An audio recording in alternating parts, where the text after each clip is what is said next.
the diagram below is an example of which type of graph?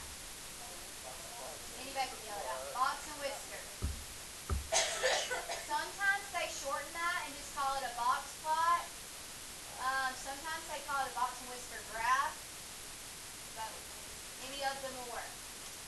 Number 2, the data set represents the number of hours spent on the internet in a week by students in a math class. Draw a box plot for the data. To be able to draw a box and whiskers plot, what do you have to have?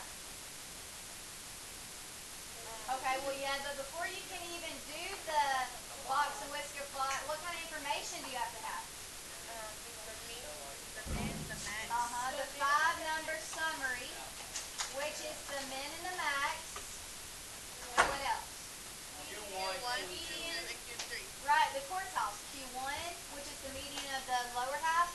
Q2, the median of all the data. And Q3, the median of the upper half. Now, the min and max are pretty easy to find. What's the minimum of this data set? 4. Right, 4.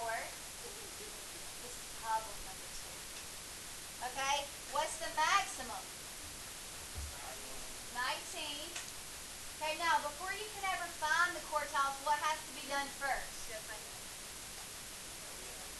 You have to put them in order, right? But for this one, they're already in order. And there are 1, 2, 3, 4, 5, 6, 7, 8, 9, 10, 11, 12, 13, 14, 15, which means we're going to have exactly one median. There's going to be a middle number because there's an odd amount. 1, 2, 3, 4, 5, 6, 7, 8. 1, 2, 3, 4, 5, 6, 7, 8. So 10 is your median, which is also known as Q2. Okay, Q1 is the median of the lower half. So now everything to the left of that 10 is considered your lower subset or lower half. Is there a number in the middle of those? 7 is exactly in the middle, right? Because there's 1, 2, 3 on this side of it and 3 on that side of it. Okay, and then from the 10 over, so 11 over to 19 is your upper subset, and what's right in the middle of it? 17. Okay, now, they didn't ask you these questions, but just for additional practice, what is the range of this data set? 15. Remember, the range is max minus min, so that would be 15. What is the interquartile range? 10. Interquartile range is when you do Q3 minus Q1. 17 minus 7 is 10. Okay, now that we have our 5-number summary, I can see that it pretty much goes from 4 to 19. So I'm going to start at 2 and go to 20 by 2. I might want them a little closer together. Let's see, 2, 4, 6, 8, 10, 12, 14, 16, 18, 20. And remember, it's okay for you to number your number line differently. Okay, now our min is 4, so we put a minimum at 4. Our max is 19. Q1 is 7. Q2 is 10. And Q3 is 17.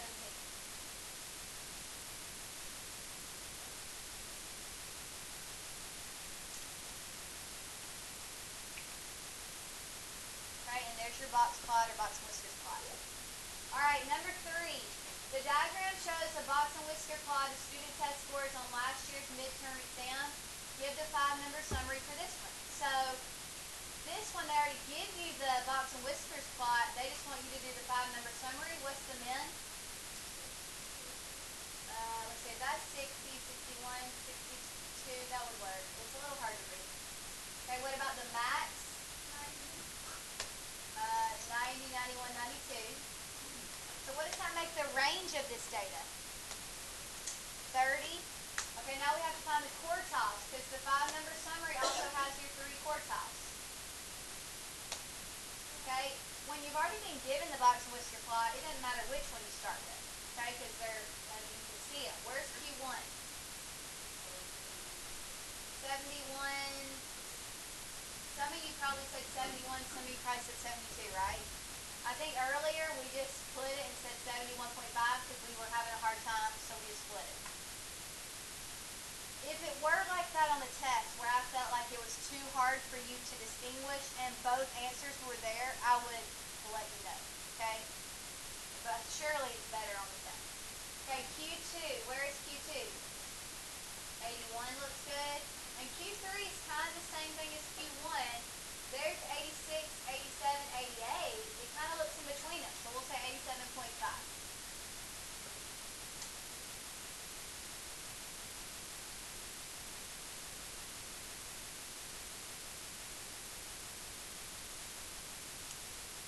That's all you need to do. Okay, number 5. Compare the mean, median, and mode for the data set. Okay, this is a pretty easy one. You just take these numbers, find the mean. How do you calculate mean of a data set? Okay, what did y'all get yesterday when you did that? 6 point, wasn't it like 29 or something? So I rounded it to 6.3. But you can't just leave 6.2. If you want to put 6.2, you need to put the number that comes after it. Okay? Because if you're rounding it to the tenths place, like I just did it, it needs to be a 3. Because the number after the 2 was 5 or bigger. Okay, now we have to do the mode. What's the definition of mode? So in this case, that would be, oh, I skipped one. Yeah, 10. And then I skipped median. Okay, how do you find the median? Right. Put them all in order and find the middle. Well, these are in order, so what's the middle? 6. Then they wanted you to compare the data. I mean, there's not a lot to say other than the mean and median are very close. And then the mode is totally different. All right, number 6. Give the 5-number summary for this box plot. We've already done one just like this. We need to put in the max and then the quartiles.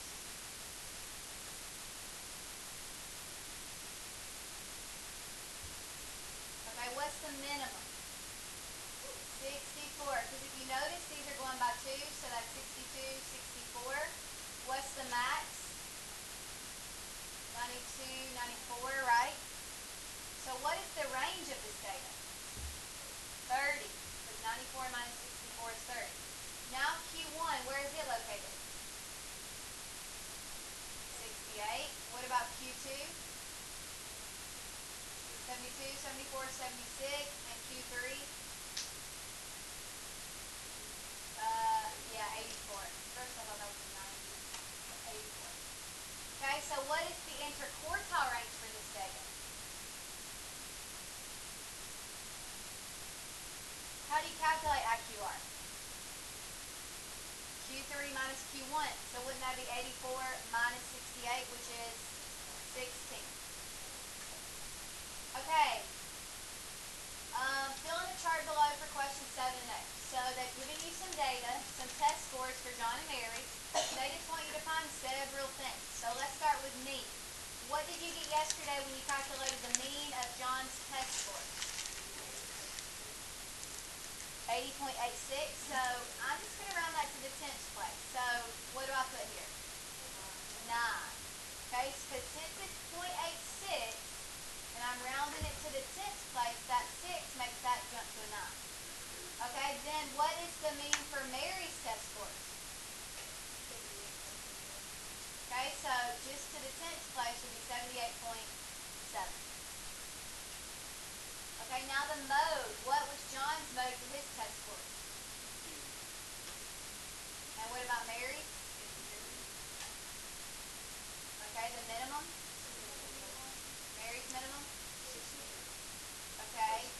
Q1, Q2, and Q3, we're going to have to put them in order first. So let's skip those for a second. What's the max for John's score? And the max for Mary's? Okay, IQR we can't do until we know Q3 and Q1. So now's the time to put them in order. So let's see. His lowest score we already established was a 71. Then after that it looks like the next lowest is an 80, and there's 2 of those. And then 81, 82, 83, and then 89. Her lowest was a 60. Her highest was a 92. After the 60 came a 62. And then she started going up 80, and then 283s, and then 91 and 92. Okay, now that they're in order, which one do we need to find first? It's easiest to go ahead and find the median of all the data, which is Q2. test score for both of them. So 81 and 83. Once you've found the median of all the data, it makes it easy to split it into a lower subset and upper subset. So what is Q1 for John? Wouldn't that be test 2 for both of them? So 80 and 62. And then what about Q3?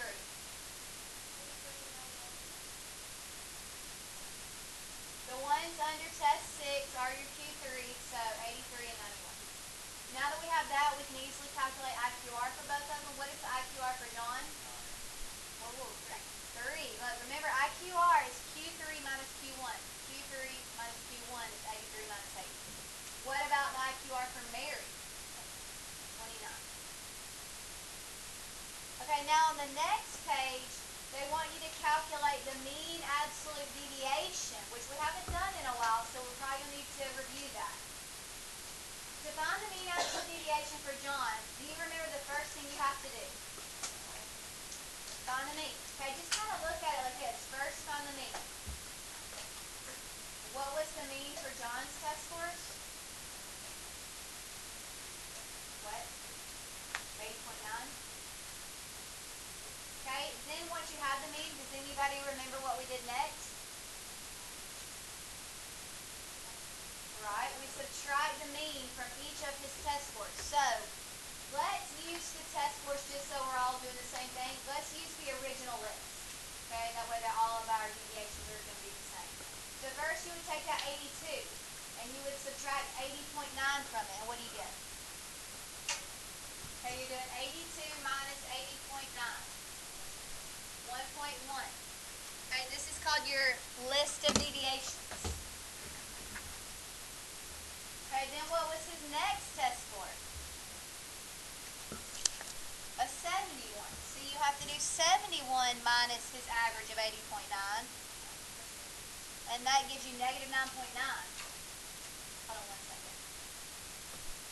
Okay, then we take his third test score, which was an 80, and subtract 80.9 from it. And so our third deviation is negative 0.9. And then we take his fourth test, which was a 83, and subtract 80.9 from it, and you get 2.1. Then we take his next test, which was an 81, and subtract the average of 80.9 from it, and you get 0.1. And then 80 minus 80.9 is negative 0.9. And then the last test score, he made an 89, so when we subtract his mean from it, that's an 8.1. 8.1 away. And do y'all get what these numbers are? They're just showing how far away he was on each test from his average. Like, on his last test, he scored 8.1 higher, 8.1 points higher than his average. Now that we found the deviations, what have we not done? The absolute value. Doesn't that just mean we take the absolute value of all these numbers? So essentially what happens? Right, all the negatives just change to positive. And now to complete math, what do you now do? Right, you just find the mean one more time. So you add them up. 1.1 plus 9.9 plus 0.9 plus 2.1 plus 0.1 plus 0.9 plus 8.1. And now, and then that added up for me to 23.1. And then there's 7 of them, so I have to divide by 7 because I'm averaging, and I get a mat of 3.3. Does that make sense?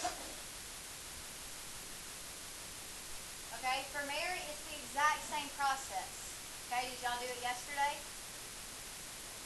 You want to try it by yourself real quick for practice? Because I think some of y'all didn't do it yesterday, so you might want to try it on your own. I'll give you like 1 minute. Okay, so we already knew the mean for Mary's test scores was a 78.7. We also know what her 7 test scores are, so all you had to do is take each one and subtract the mean from it. And so tell me what numbers you ended up with. What? I can't hear y'all.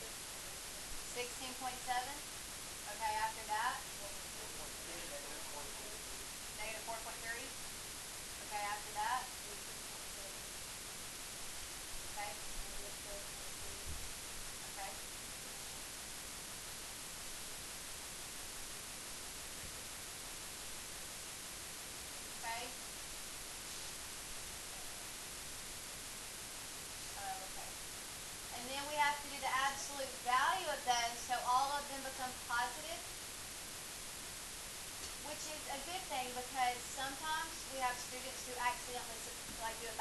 they might do 78.7 minus the test score.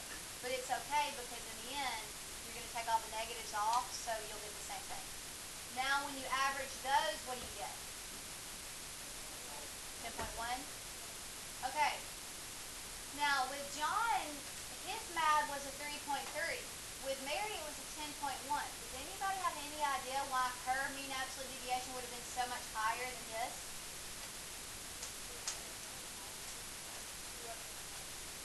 You're on the right track. Right. Like when you look at her scores, she had a wide range of scores going from a 60 all the way to a 92. His scores were pretty much all in the 80s except for one, and he showed more consistency.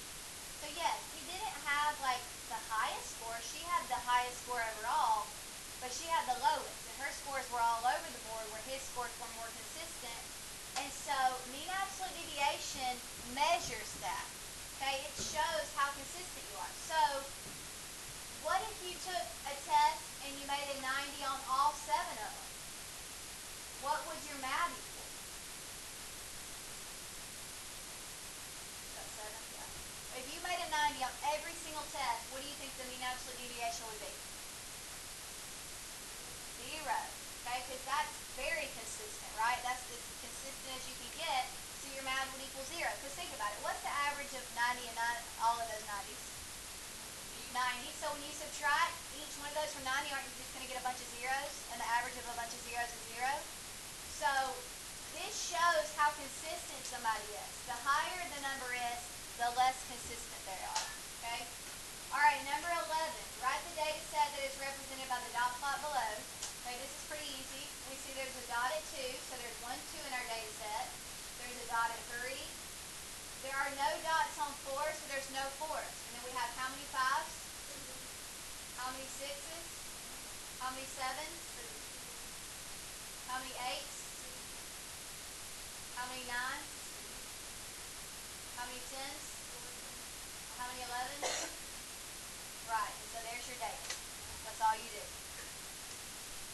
Okay, Mr. Murray recorded the pulse rates for each of the students in his classes after the students had climbed a set of stairs.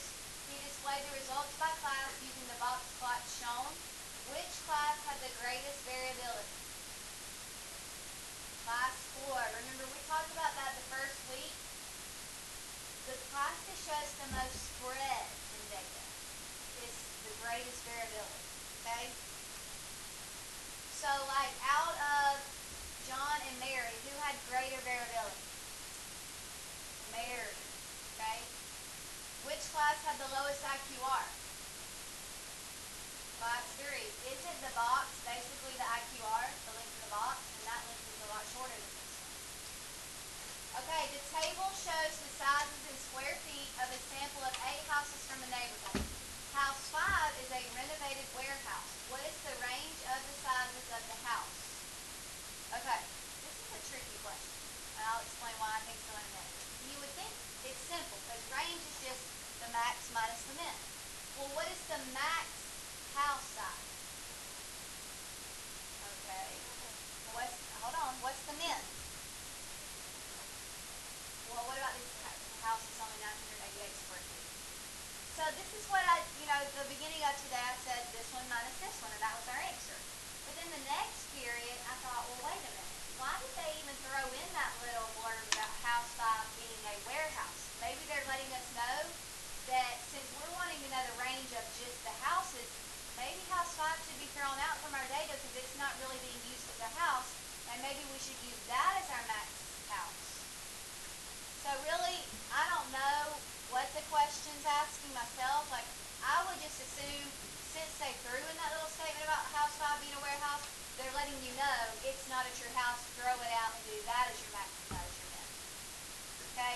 Surely to goodness there won't be one like that on the test, or I'll make sure I clarify, But it is kind of confusing whether they want you to use that as data or not. Because obviously it would be your max unless you throw it out since it's a warehouse. Okay, so what'd you get when you did 2455 minus 988? Okay, how many of you got that yesterday? How many of you did this one minus this one yesterday?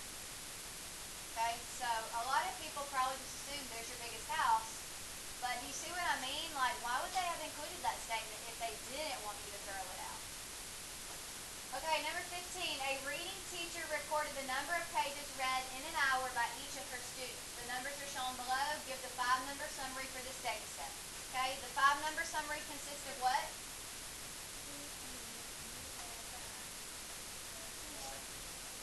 Right. Okay. This is all over the review sheet, so I'm thinking it's going to be all over the test. What is the min of this data? 39. What's the max? 51. Okay, before we can find the quartiles, what has to be done first? Put them in order. Well, we know 39 is the lowest. After that comes 43. And then there's two 44s. After that, we have a 45, two 49s,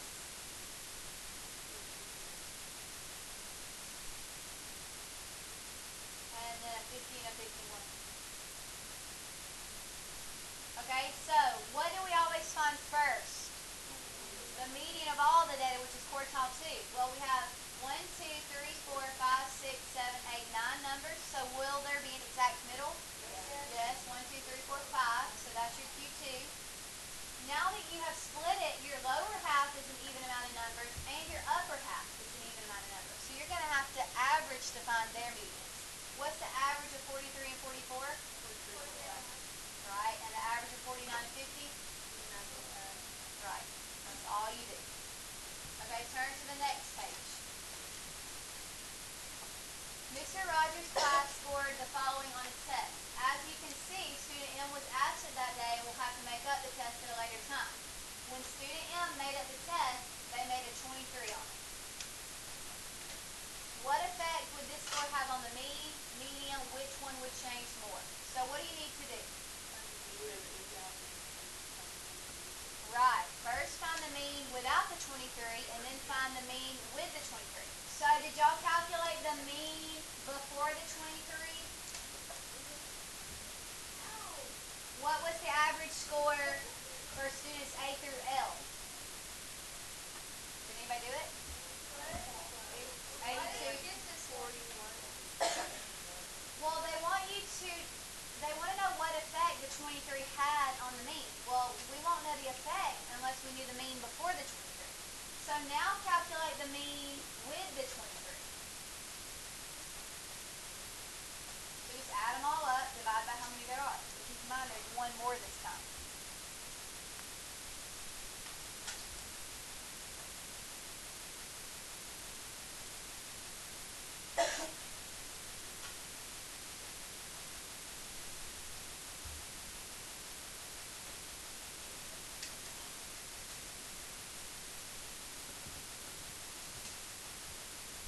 Still doing it?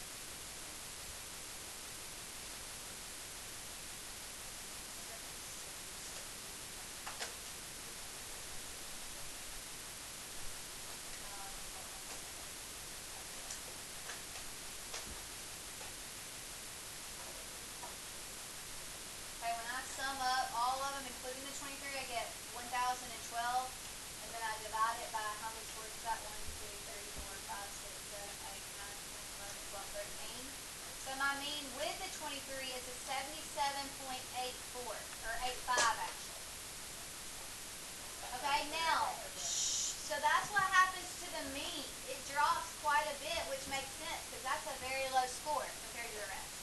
Now we need to do the same thing for the median.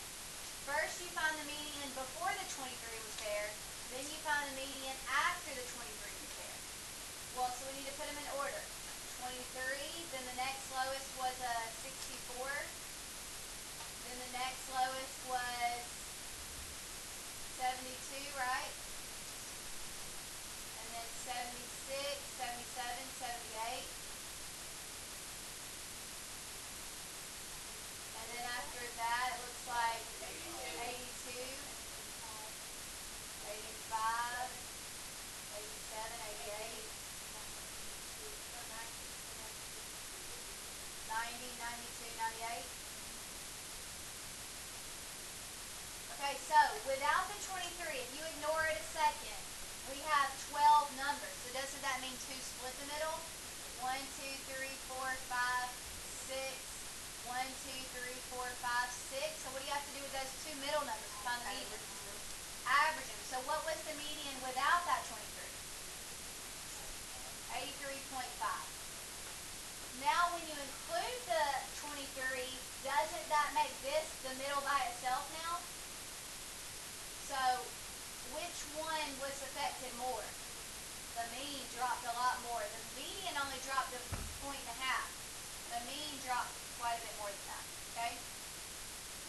Alright, number 17. The table shows admission price for various museums in the same city. What is the mean absolute deviation for this set of data? Okay, we've already done math today twice. What do you do first? Find the mean, okay? Did anybody find the mean of that data yesterday?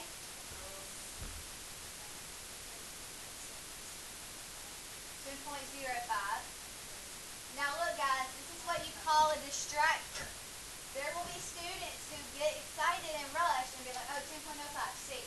But that's just the mean. They want to know the mean absolute deviation, so we're not finished. What do we have to do next? We have to subtract the mean from each one of these, right? So what's 9 minus 10.05? Negative 1.05. And then we do 12 minus 10.05 and get 1.95. Then you do 9.75 minus 10.05, negative 0.3. And then we do 8.25 minus 10.05, negative 1.8. And then 11.25 minus 10.05, 1.2. Now what do you do with those values? Make them all positive if they're negative. So you do the absolute value, and now what do you do? You find the mean. So you add them up, and you divide by 5, and you get 8. Number 18 wants you to create a dot plot. We're not going to do that right now because it'll take us all day. Okay, there's so many numbers. So, but everybody knows how to create a dot plot, right? Number 19, what type of graph would be best? A histogram. Did anybody say they don't know what a dot plot is? Okay, look, this is a dot plot. This. Oh, okay. Given cell phone data for 5 siblings, 4, 10, 12, 8, and 6 are the gigs they use. What is the mean? So what do they want you to do here? Find the mean. So what do we have to do? Okay, what do you get? 8. What is the range? 8. Look, it was 12 was the highest, 4 was the lowest. That's a range of 8. Now, over the summer, they all increased by 2 gigs each. So like before, he's now using 6, he's now using 12, 14, 10, and 8. What is the new mean? 10. Think about it, guys. If your average was 8, and now every single person on the list increased by 2, won't the average also increase by 2? Right. What about the range? It's still 8. The range does not, remember, the range is just the highest minus the lowest. Well, if your highest and your lowest both go up by 2, is your range going to change? No. So that's what they want you to basically write in your own words right there. Okay, last page. More students in second period made an A than any other class. Okay, well look, let's go to A's, since that's what they're talking about. Second period is right here. How many second period students made an A? 5. Guys, look. Go to A's. Second period is this one, which is this one over here. There were 5 A's. So, more students in second period made an A than any other class? False. Third period had a lot more A's. So did first period. So that's false. More students made an A than an F. Okay, well how many A's total were there? How do you figure that out? Can't you just go right here and put that's 7, that's 9, that's 2. So how many total A's were there? 23. Now let's figure out how many F's there were. 3, 2, 3, and 9. What does that total up to? So more students made an A than an F. Is that true? Yes. Twice as many students in second period made a B compared to fourth period. Okay, so we need to focus on the B column. Second period is right here. There were how many B's in second period? 6. Now we need to look at fourth period, which is the light gray. How many B's were there? Is that twice as many in second as fourth? Yes. In third period, more students made a B than any other grade. Okay, so B, third period. There were only 2 B's in third period. Is that more than any other grade? False. Okay, because you can see there were 3 C's in third period. There were 5 B's in third period, so that's definitely false. There were more A's than any other grade. False. Look at the D's, guys. There's 5 from first period, 7 from second, 5 from third, 8 from, which is 25 D's. It will really help you on a question like this if you'll go ahead and just label the top of each one. That makes it easier to read. And so that was false. There were more D's than any other grade. Fourth period had more failures than any other class. Yes, if you go to failures and you look at fourth period, there were 9. And in the other classes, there were only 3, 2, and 3. So that is true. Make sure you study tonight. Make sure you bring your packet to turn in tomorrow.